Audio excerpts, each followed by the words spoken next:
홈팀 라이어 포메이션은 4-4-1-1이며 홈에서 강한 압박과 측면 전개를 통해 경기를 풀어가는 팀이다.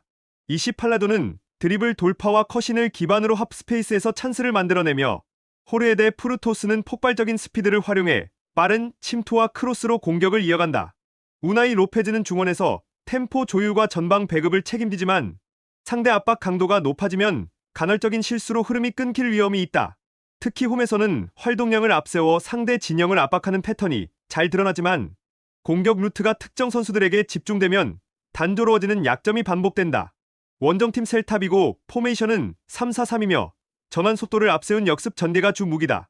이하고 아스파스는 순간적인 공간 침투와 마무리 감각이 여전히 날카롭지만 체력 부담 속에 경기 내내 일관성을 유지하기는 어렵다.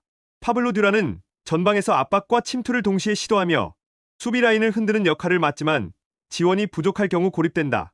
일라익스 모리바는 중원에서 넓은 활동량으로 공수 연결고리를 제공하지만 압박 저항에서 흔들리며 빌드업의 안정성이 떨어진다. 원정에서는 수비 라인이 무너지는 장면이 잦고 점유율을 유지하지 못해 전개가 단절되는 약점이 도드라진다. 라이언은 홈에서 활동량과 압박으로 주도권을 놓겠지만 공격 루트가 제한적이다. 셀타비고는 아스파스 의존도와 원정 불안정성 탓에 경기 운영이 매끄럽지 못하다. 결국 두 팀 모두 확실한 승부처를 만들지 못한 채 루즈한 공방이 이어질 가능성이 크다. 무승부와 언더 조합으로 접근하는 것이 가장 합리적인 선택지다.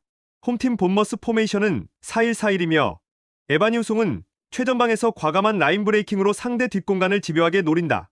세메뉴는 측면에서 폭발적인 드리블로 전진하며 순간적으로 박스 안으로 파고드는 움직임으로 득점 기회를 만든다.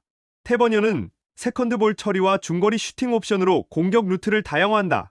특히 에바니 우송의 돌파와 세메뉴의 스피드가 동시에 가동되면 뉴캐슬의 수비 간격은 쉽게 벌어질 수 있다.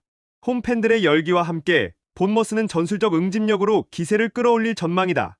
원정팀 뉴캐슬 포메이션은 4-3-3이며 엘랑가는 폭발적인 스피드로 상대 수비를 흔들며 역습 상황에서 이협을 가한다. 반스는 제공권과 문전 움직임을 통해 득점을 노리며 박스 근처에서 결정적인 슈팅을 시도한다. 토날리는 중원에서 템포를 조율하지만 최근 과부하로 인해 기동력이 둔화된 모습이 드러나고 있다. 게다가 주중 챔피언스리그 일정을 치르며 주요 자원들이 체력적으로 소모된 상태다. 그래서 후반부로 갈수록 수비 집중력이 급격히 떨어질 위험이 존재한다. 본머스는 홈의 자신감과 공격 자원들의 활발한 움직임을 통해 뉴캐슬의 수비를 파고들 수 있다. 반면 뉴캐슬은 주중 일정의 여파로 체력 소모와 집중력 저하가 불가피하다. 따라서 이번 경기는 본머스가 흐름과 분위기를 모두 잡으며 승리를 만들어낼 공산이 크다. 홈팀 선더랜드는 마엔다의 빠른 드리블과 탈비의 전방 압박을 축으로 공격 템포를 끌어올린다. 자카는 중원에서 전진 패스를 통한 공격 전개와 세컨드볼 회수의 강점을 보여주며 팀의 허리 역할을 단단히 수행한다. 특히 홈에서는 강한 압박과 함께 전방 압박 라인을 높게 가져가며 상대 수비진을 몰아붙이는 전술을 적극 활용한다. 승격 이후 일부 리그 생존을 향한 동기부여가 강하고 홈팬들의 열기까지 더해져 경기 초반부터 에너지가 넘칠 가능성이 크다. 그래서 선더랜드는 체력과 심리적 우위를 활용해 빌라의 빌드업을 흔들고 주도권을 잡으려 할 것이다. 원정팀 빌라는 와킨스의 폭발적인 침투와 마무리 능력을 중심으로 공격 패턴을 전개한다. 맥기는 중원에서 볼을 간수하고 압박을 풀어내는 능력이 있으며 활동량으로 공격과 수비를 동시에 책임진다. 티레만스는 패스 템포 조율과 중거리 슈팅에서 존재감을 보이며 경기 리듬을 바꾸는 카드다. 하지만 빌라는 원정에서 압박 강도가 높은 팀을 상대로 흔들리는 모습이 많고 특히 수비 전환 시 뒷공간 제어가 약점이다. 게다가 최근 일정에서 체력 부담까지 겹치며 홈팬들의 강한 압박 속에 안정적인 전개를 이어가기 쉽지 않다. 선더랜드는 홈에서 승격팀다운 에너지와 팬들의 열기를 등에 업고 경기를 풀어나갈 준비가 되어 있다. 마엔다와 탈비가 주도하는 전방 압박과 자카의 중원 장악력은 빌라의 전개를 충분히 흔들 수 있다. 빌라는 전력적으로 앞서지만 원정 불안과 체력 부담이 겹치며 경기 운영의 한계를 드러낼 가능성이 크다. 그래서 이번 경기는 선더랜드가 동기부여와 홈 이점을 앞세워 승리를 만들어낼 수 있는 무대다. 홈팀 파리FC 포메이션은 4-3-3이며 제벨스는 발밑 연계와 침투 패턴에서 이협적이지만 제공권 경합에서는 약점을 보인다. 케발은 좌측에서 속도감 있는 드리블로 상대 수비를 흔들지만 슈팅 정확도의 기복이 커서 완성도는 떨어진다. 카마라는 중원에서 볼 운반과 압박 탈출 능력이 있으나 상대가 전방 압박을 강화하면 쉽게 위치를 놓치는 단점이 있다. 특히 파리FC는 빠른 전환을 시도하지만 수비 간격이 자주 무너지고 박스 안 공간 노출이 잦다. 승격팀 특유의 패기를 보여주고 있으나 강팀을 만날 때는 경기 후반 체력 저하와 조직력 붕괴가 반복적으로 드러난다. 원정팀 스트라스부르 포메이션은 3-4-3이며 파니첼리는 중원에서 압박 탈출과 빠른 전진, 패스로 전술의 중심을 잡는다. 파에스는 하프 스페이스를 공략하며 순간적으로 박스로 침투해 결정적인 슈팅 기회를 만드는 자원이다. 엘 무라베는 좁은 공간에서도 과감한 전진 패스를 공급하며 공격 전환의 흐름을 끊김없이 이어간다.